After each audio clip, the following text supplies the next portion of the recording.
Hey, thanks for joining me. Recently, I had one of the viewers of the channel send me a big old box full of comics, and most of the stuff inside of it was stuff I've never seen before. And this was sitting inside there. Blindside from Image Comics by Marat Michaels. So this one instantly caught my interest. I feel like I I want to say it seems vaguely familiar, but I had 100% forgotten all about it until this kind of crossed my path here, and I'm like, oh right, I sort of remember that, sort of, kind of. First spectacular issue. So Marat Michaels. I've done a video with some of his work, the original Brigade miniseries. I did the 4 issues of that first miniseries from Image Comics and Extreme Studios, and it is just awful. Just the worst. This is as I've said in that video, and I've said many times, these are young guys given the opportunity to draw comics at the biggest studio and the biggest image or the biggest comic company at the time in the early 90s. Of course you're going to, regardless of your actual skill level. Liefeld hooks you up and says, hey, come draw comics for me. Of course you're going to go. You should. You'd be dumb to not. But, man, were some of these guys just the worst artists to ever grace comics at the time. But the interesting thing is to watch them grow. Watch them get better and, get their skill sets up to a much higher level. And most of them did. I'm not talking just from Extreme Studios. There's a bunch of guys from the Wildstorm Studios and Top Cow and all that come up and suddenly become really good artists. So how about Marat, amongst the worst artists ever out there at the time when they first started? Well, just based on the cover and this figure drawing, it, to me, in my opinion, is clearly obvious that he has been learning and getting better. I mean, it looks like clearly the first thing you think of is a Spider-Man riff, right? Like blues and reds and some kind of Todd McFarlane-esque line that he's hanging from. In fact, the whole figure and pose reminds me of kind of trying to go for a Todd McFarlane style and kind of graphic design with all the drawing elements. So to his credit, to Marat Michaels' credit, he has been working hard and trying to get better, and it clearly shows. I do not like that logo at all. It stood out to me. I rarely pay attention to something like that unless it's absolutely unreadable and you're staring at it going, what does that even say? Now, that's not the case here. It's readable. I don't know what it is. I do not like it. I think it looks terrible. And then the design thing behind it, these are like the designs on his mask. I don't think that they help. I think there's some bad tangents with his foot lining up with the little pointy part here. I don't think that works at all. I absolutely do not like the white background cover, which is weird because I've seen so many covers where it's just a single dynamic image of something in an all white background, and so often it's eye-catching and I really like it. So I feel like I don't know anything about graphic design. If this figure was moved over, put the image eye up here where it's supposed to be, and completely redo this blind side, and maybe add something a little bit more colorful in the background, like a color choice rather than just the white void, it might look better. But again, I got to give it to Marat Michaels. He's really come a long way with this figure drawing. I do have to mention, though, it looks like the inking on this, I mean, it's Vey, so I think it's Al Vey is the inker. Whether it's an inking thing or a coloring thing, but this arm coming forward kind of gets lost. It kind of just blends into the figure.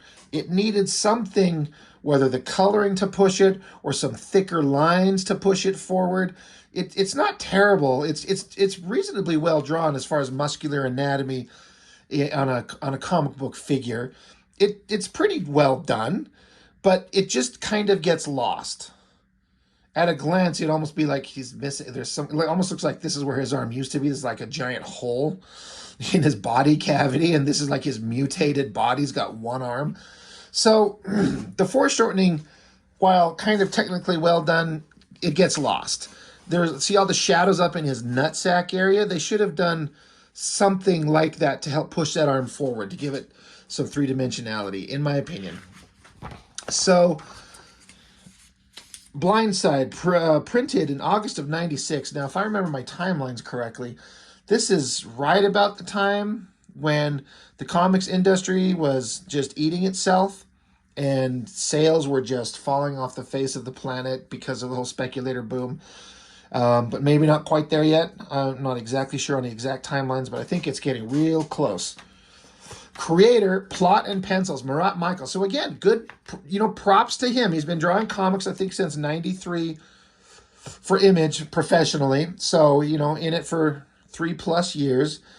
And he's like, I've got a title I want to do, and credit to Liefeld, presumably.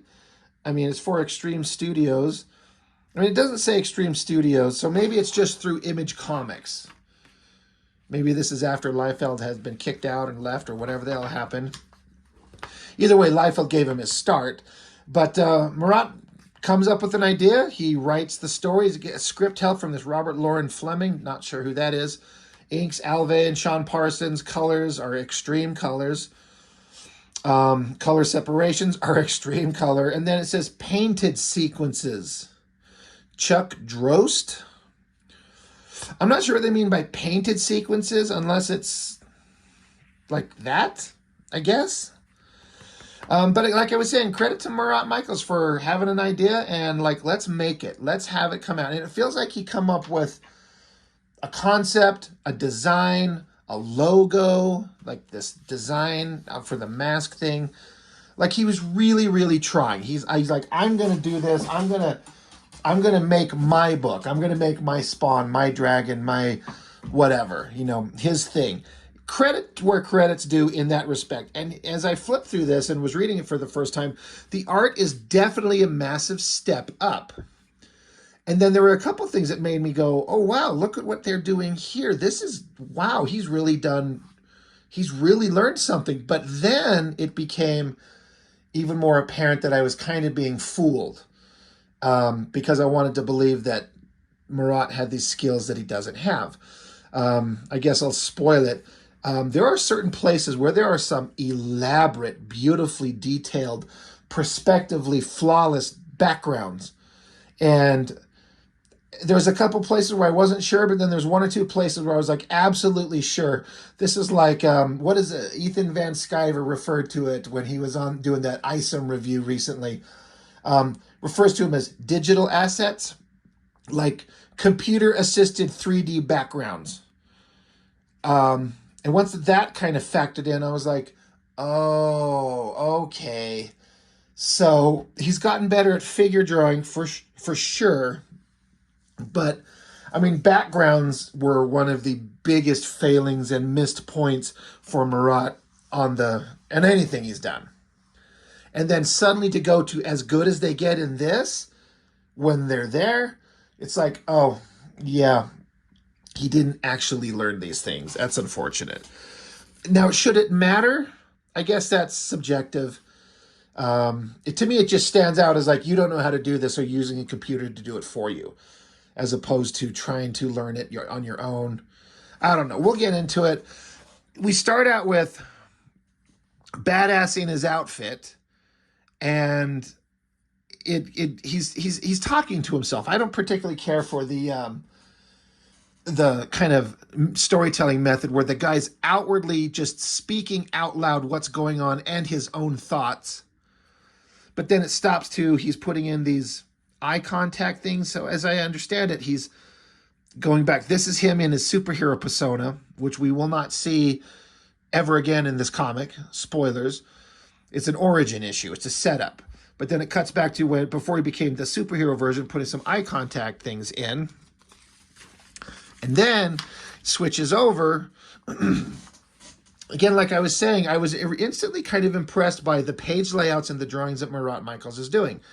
And I saw this panel. I'm like, oh shit.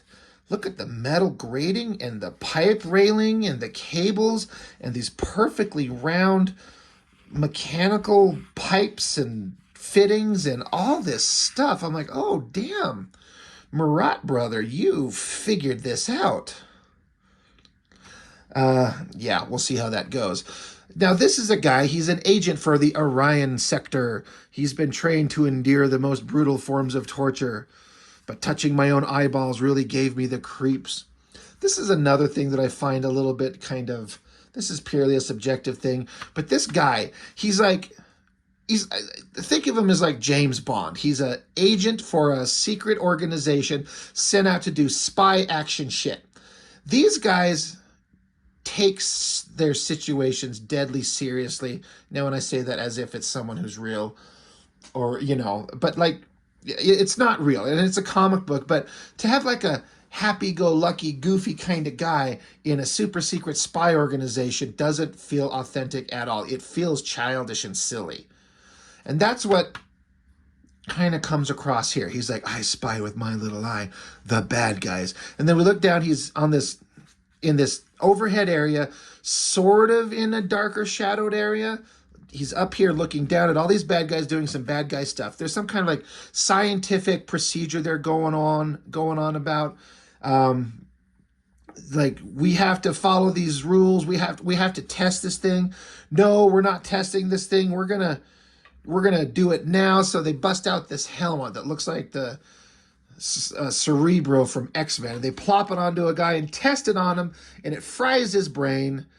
And so lead bad guy, generic bad guy, is pissed off at science guy because the science experiment killed a dude. You know, because they're rushing it into action. Now, talking about backgrounds, how I was like super wowed by this, and then there's none.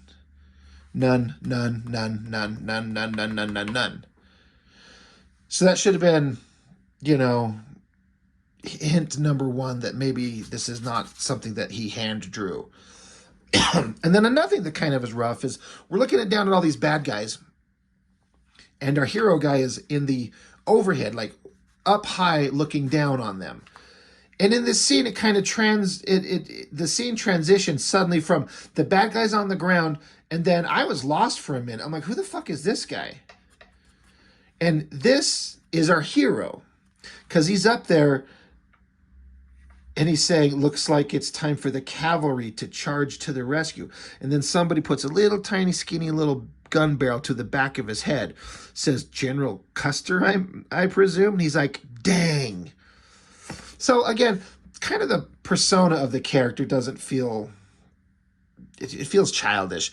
But the problem is, like, the colors in these backgrounds all match this guy, so it makes me feel like he's down here with these guys interacting with them. But this is the hero who's up in the rafters in the dark, in theory, looking down on them. His face should be covered in shadow. The color palette should be darker to make you realize, like, this is up here.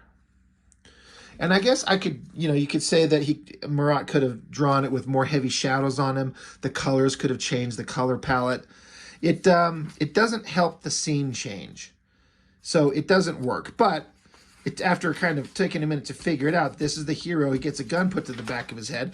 So now we're up in that elevated view with some bad guy shows up and puts a gun to the back of his head. Oh, our super awesome secret agent guy is caught instantly. Again, I'm checking out these backgrounds with these really technically proficient technological backgrounds.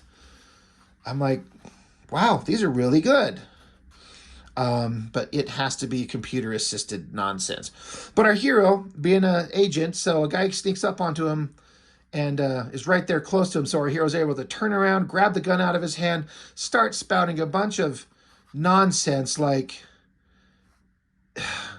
he's like, I'm not gonna have to have my mouth washed out with soap because he said dang, and they're making fun of him because he said dang and not like horse fucker or something like that. Saying all this stupid dialogue, but then he grabs this bad guy and then throws him over the edge of the railing, jumps down himself, and then as he's falling, he like rides the bad guy's body like a surfboard as all the other bad guys shoot up at him, so the bullets are just riddling scumball agent bad guy, while our hero comes flying down, shooting back at the other bad guys. So I mean, okay, sure, I guess. Does this jump kick off of the body? He rode down like a surfboard onto the others, shooting still, got his legs flexed like a motherfucker.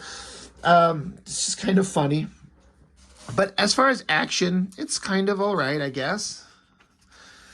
These backgrounds kind of faded out with the color. I don't know. I think they're trying to create the illusion of depth, but it's kind of not working. I kind of like this page, the concept of it, a bunch of small panels to show badass action scenes. Like our hero guy snapping the spine of a guy here, ninja kicking into the face and blowing a guy's arm off, and then blowing two guys' guts out. And then in this panel, it appears like he shoved both his hands up the asses of these other two guys and smashed their bodies together. But conceptually, it's kind of interesting. But then our hero stands there dusting his hands off, like, man, I barely broke a sweat. Like a dumbass, like he's super badass, but he's also super fucking stupid because main bad guy, just dude in a suit, comes up behind him, I don't know, smacks him in the head, and then we got big tough guy shots of bad guys saying, you know, you're cocky but talented, Orion Sector material, no doubt. Well, now you're going to sing for me, boy, and I assure you it will be your last performance. This is some pretty terrible writing. I feel like the kind of soft fading in from the skin tones into the black shadows doesn't really work. And then stupid hero guy, I guess it's kind of an okay shot of his face. He just goes on this big long speech. He's like, and I assure you it will be your last performance. I'll be glad to tell you what I know. And he's like, first, you're so-and-so. Secondly, your criminal empire is this and this. Third, you've been smuggling drugs and computer chips, blah, blah, blah. And fourth, you've got a big hunk of spinach caught between your teeth. Yeah, okay. So the bad guys string him up and they're like, oh, we're going to kill you. Actually, we're not. The main bad guy's like, I'm actually not going to kill you. He shoots this other random guy. He calls him Professor. I guess the scientist guy who was creating this scientific equipment. They shoot him. And the idea, I think, is to set up our main hero for murder, to get him out of the way. Why don't they just execute him? Why don't they just kill him rather than trying to frame him? Because, you know, we got to have a story, right? So then they take this mask thing and strap it on him, the Cerebro X-Men mask, and strap it on him, and then you see through our hero's perspective, everything kind of goes into this red. Another interesting thing I feel like I should point out, unnecessarily, every page is numbered, but with that little symbol. And again, I feel like Marat was trying to create his own like Spawn-like logo. Yeah, it's not even close to the same. And then they turn on the device and it zaps the guy's brains and it does something to him and it turns him into kind of like a vegetable where he just starts spouting numbers. And so they're all like, oh, I guess these Orion Sector guys are tough. Anyway, we're going to put the gun in his hand and frame him for murdering the scientist guy, as opposed to just executing him. That hand kind of sucks. That's rough. Hands are hard. Like, that hand's not bad. That hand's pretty good. That hand's pretty good. Like, he can draw him. That one just got away from him. This hand kind of sucks. Hands are hard. Anyway, our hero, he blacks out. And then he fades into consciousness at a hospital. He's surrounded by a bunch of his homies from the Orion Sector. And they're like, be careful what we say to him. We haven't had a chance to question him. And our hero's like, why am I handcuffed to the hospital bed? So they release him, but they're interrogating him. And this is where, again, our hero guy, this is like a goofy picture for like a super well-trained agent. He's acting like a goofy kid. And again, I don't think it works. But basically, he's like, I didn't shoot that guy. I'm set up. And they're like, well, yeah, but they've got an airtight alibi, kid, and we weren't able to pull any other prints from the gun but your own. There was no crazy helmet to be found. So everything just points to you having killed the guy. You committed murder, so now you're the prime suspect. So he kind of is silently like, okay, well, I'd like to be alone now, please. They're like, all right, fine. If you think of anything else, let us know. And as they walk out, this guy, this older guy, turns to our hero guy and says, hey, by the way, you're not alone. Just kind of giving him a hint, a heads up, like, hey, by the way, there are people here watching you. And then I guess it's kind of a good designy thing where all black, little tiny drawing, isolating the guy, kind of turning it on an angle where he kind of recants his thoughts about this sucks and I was this and I should have been that and I never saw myself as a hero, but I thought I might have the chance to one day to give my life for my country, blah, blah, blah, but not like this. So I guess it kind of works. But then he's sitting here just kind of holding his hand, and then he has like a little brain melt thing. And now we see it through his eyes, where like everything kind of goes into this red and he can see things. And then suddenly you're like, oh, his name's BLINDSIDE, so it's going to have something to do with eyesight, right? But it was as if the wall just dissolved right before my eyes. Everything went black except for 3 large shapes like ghosts glowing in the dark. The guys who were outside keeping him under tabs, you know. So he's like, I must be having some kind of attack. Maybe it's a side effect of the drugs they're giving me combined with the shock from what I experienced. Having the guy, again, outwardly speak what he's thinking, I don't think works. It just kind of comes across as weird, just the thought of him sitting here saying all this stuff. But then he noticed, he can sense that the doorknob started to turn. I guess the bad guys decided to do something now. So they walk in and they just start shooting. And at the range of less than 10 feet, they can't hit the fucking guy. But our hero guy jumps out of the way because he's a badass and he's our hero. This is a really bad tangent of his arm, or rather his leg, kind of going into like heavy dark shadow, intermixing with the heavy dark shadows of these guys. This kind of like become one weird shape and his leg just gets lost. There's no need to throw this heavy shadow on his leg when there was none of it up there. So he jumps up, and then this is another weird angle of him, like, is he using both his legs to kick this guy? It kind of doesn't work. But he kicks the guy, gets a gun, and unloads on one of them, I guess, and the other guy's still alive. So he gets down in his face, points a gun at him, and he says, I want to know who you are and how'd you get past the Orion sector agents guarding my room? And these guys are like, we are the Orion sector. You might as well have given up, kid. You've been terminated. So it's like his own agency has turned on him. Now, why do they just come in the room and start shooting randomly? I don't know. So our hero guy, he's sitting in a chair, so he kicks backward. This is not very clear. I appreciate what he's trying to do, but you can see his foot kind of big right there, indicating that he kicked away from the guy. The chair's sliding along, and he goes up against this window that's apparently like a full-on patio door, bay window kind of thing that goes to the floor, and it just kicks open, and he's way up in a skyscraper. So I understand what he's trying to do from a cinematic kind of point of view. I got some information for you, though. Windows in hospital rooms do not go from like standard height to the floor, and they do not pop open like a patio door way up in the air over nothing. In fact, I don't think hospital windows open at all. They are sealed shut. So does little details like that matter? It does matter when you know better. I guess a 12-year-old kid wouldn't know. We're just going for the cool, like he kicked back, butted up against the window, and so he can jump backwards, point the gun, and have a cool action scene. Which, you know, okay. There's a shot of agents and then more agents. Now this guy's getting shot in the head. Like you can see this blood trail. It's not extremely clear. I feel like Marat should have had this dude right here, shooting right here, like have the gun barrel blazing and then have this guy getting hit. For continuity's sake, it would have worked better. And again, I was looking at these backgrounds, these high perspective shots. I'm like, did Marat learn how to do this? I don't think so. But so that's a pretty kind of epic, like over the city, like way up high, dramatic shot. I think he liked it so much. He's like, God damn, that's cool. I'm just going to repeat that same image on a double page spread at the page turn. Now again, that's pretty badass. He's proportionally a little weirder, you know, kind of a tiny head, giant body. It's almost like he's turning into the Hulk. He's like hulking out, getting way big.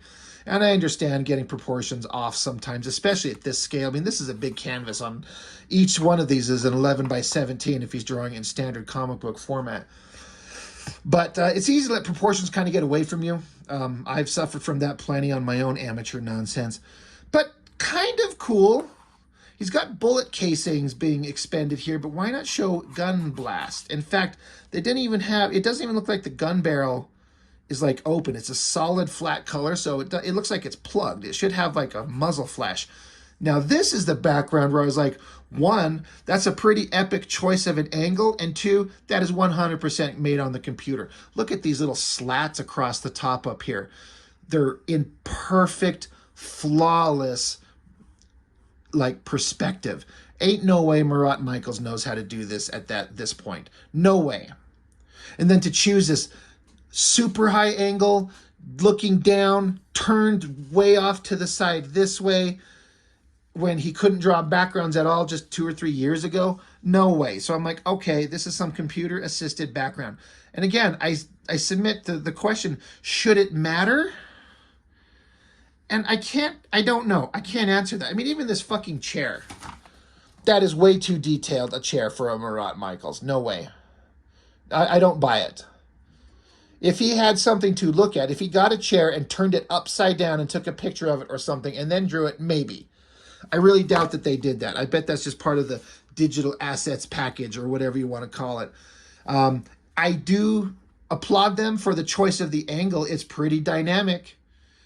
But once I know that they didn't draw it and it's done on a computer, whether or not it should matter, I'm suddenly a little bit less impressed. I'm like, no, you didn't do this. You had a computer do it. And again, the debate comes back up. Well, does it fucking matter? Who gives a shit? For some reason, I do. It would be so much more impressive if it was drawn by hand by the guy. It'd be hard, very hard. So I don't know. That's a thing. I'll let you guys kind of let me know what you think in the comments of whether or not that this matters or not. But again, I kind of appreciate the big dynamic, you know, comic book figure right there. It's pretty epic. He's fallen and he smashes into the ground, into the cars. And I guess for some reason, he's invulnerable now. I guess. There's no reason why. He's like, whew, either Detroit isn't building him like I used to, or that wacky Medusa helmet really did turn me to stone. I don't know what happened to his face here. But his eyes look like they're assholes. And he's got no mouth. And he's still got perfect hair. Anyway, he smashes down onto the cars. And then people are shooting bullets at him. So he takes off running. So there are a couple of action beats here that I think are pretty well done. Even though I've pretty much determined again that also these cars and motorcycles are all digitally rendered in a computer, so he just has to draw the figures. So he goes diving by this car, and bullets are bouncing around him. I like this action beat. There's this guy on this motorcycle chasing him. So our hero tucks and rolls, stands up, and then gets at the hood of the car, jumps up with his leg cocked back, and then in this panel, kicks the guy straight in the face, and the motorcycle goes flying. I think the positioning of the figure that was riding the motorcycle is too low, or this motorcycle should be reared up at a more severe angle. It doesn't quite work, but it reads like I followed. I'm like, okay, tuck and roll, jump, kick, pow, knock the guy off the bike. I also started noticing all these cars were at perfectly flawless, straight-on side view angles. So again, made by computers. But now our hero, he's got a motorcycle. Now, I'm going to say Marat drew that one because it kind of sucks as compared to the other stuff. It's not bad, but the wheels like crank to the side and the handles don't line up. It looks bad, unfortunately. And this emergency vehicle looks bad and that car looks bad as opposed to these really well done cars. So, you know, he's like, you know what, fuck you. I'm going to try and draw a car and a motorcycle. And then he's probably like, oh, you know what? Yeah, fuck that. It's so much easier just to have the guys throw it in there on the computer. And then you got this street shot, like a 1 point perspective, tilted at an angle of all these buildings. Streets feel really, really empty. There should be more cars and people and debris and shit, but it feels like an empty city. There's no one there. And this shot of the motorcycle rearing up, it kind of looks weird. And they blurred out the wheels to give it the sense of speed. I don't think it works because all it does is pushes the wheels visually into the background and brings the solid line work and colors of the rest of the machines forward when the wheels should be coming right towards you. That should be in hyperfocus. But I get they're trying to make it do a blur thing to indicate motion and speed. I get what they're trying to do. I just don't think it works at all, unfortunately.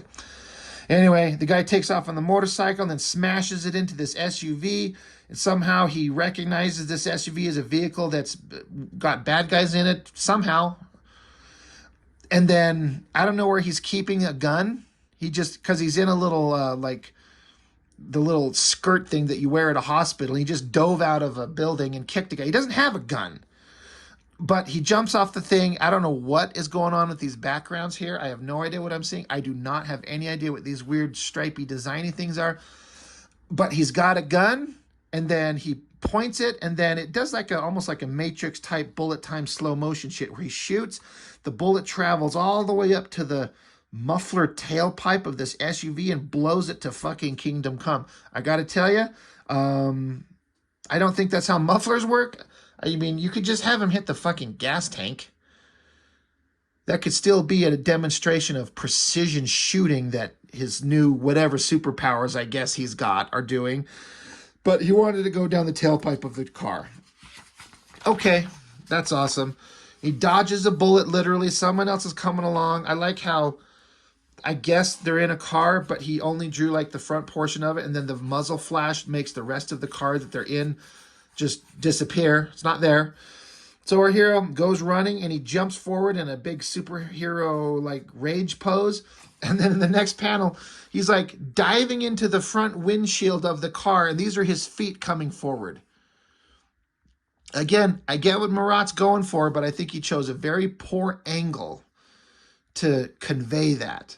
Now he's in the car and he's chopping them across the face, and then I guess he throws the bodies out of the car, looking in the rearview mirror. So then he tanks and cranks the wheel. Again, this is another one of those where I'm like, the interior of this car is way too fucking perfect.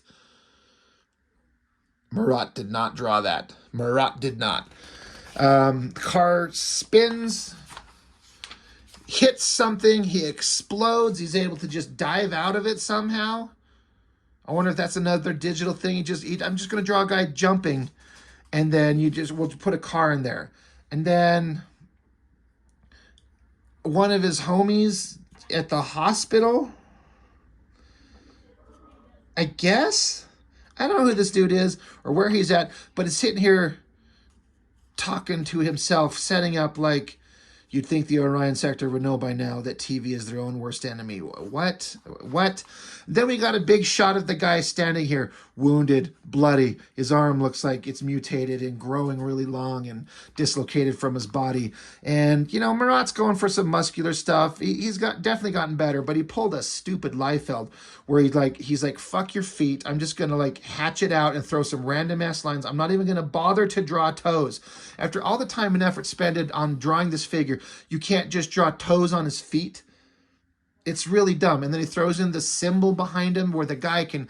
This is where he's having his heroic moment. I've always obeyed orders, never questioned authority or bucked the chain of command. And this is how they repay me. If they would do this to one of their own, they can't be trusted to protect the values this country stands for. I've been granted the power to stop them, to weed out the corruption and restore what my father died defending.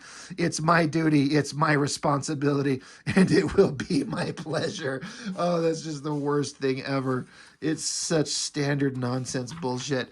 And then he said, now it's hyper shaded. And he's like, I never saw myself as a hero, but I look at things differently now. Oh, he's blindside. I don't know if we're supposed to get, he's blinded or he can't see or he can see differently, which it kind of indicated. He could see things weirdly. He can have perfect aim and perfect shot now. And he's indestructible. He could fall out of a skyscraper and destroy cars, I guess. Next, the uniform. So this badass outfit that he's wearing up here up front, and you see on page 1, you never see because the comic's over because it's all set up. So, and then Marat throws in some like sketches of the figure for the cover, which I think look pretty damn good. That's really solid. And then some in progress pages, the rough pencils and that type of stuff. Pretty cool. You know, I always like seeing this stuff, the pencil work. Like, it looks really solid. And then issue 2, Blindside, betrayed by those closest to him, hunted by every covert agency on the face of the planet. Disavowed Agent Kemp is alone. Secrets he possesses could destroy them all. Dun, dun, dun. That's kind of cool. I don't think the mask design works. I think it kind of sucks. But the shadow, the lighting, the backgrounds, I don't know. For all we know, he didn't draw those either. But then it's just a bunch of, you know, Extreme Comics stuff. And it's ruined by a Liefeld Captain America at the end. So, you know, definite improvement. Credit to Marat for going for it. I'm going to make a comic. I'm going to make my own character. I'm going to make a logo. I'm going to write it. I'm going to draw it. I'm going to make backgrounds. Even if I can't fucking draw them, at least they'll be there. So, you know, fuck people for yelling at us for not drawing backgrounds. Yeah, I still didn't draw them, but they're there. And it's kind of successful, and it kind of misses the mark in a lot of big ways. But he made the effort. He put it out there. It's kind of fun, I guess. Again, as a kid, maybe this was fun. As an adult, it's like, no, you don't have my attention for very long. But I've only ever seen this one issue, and I do think I looked up Marat. I think recently he announced that they're working on bringing this character back. Which, again, good for him. You know, I'm kind of interested to see what they're like. Please, God, change this logo. Anyway, that's all I've got. So thanks for watching. I appreciate it, as always, and I'll see you on the next one.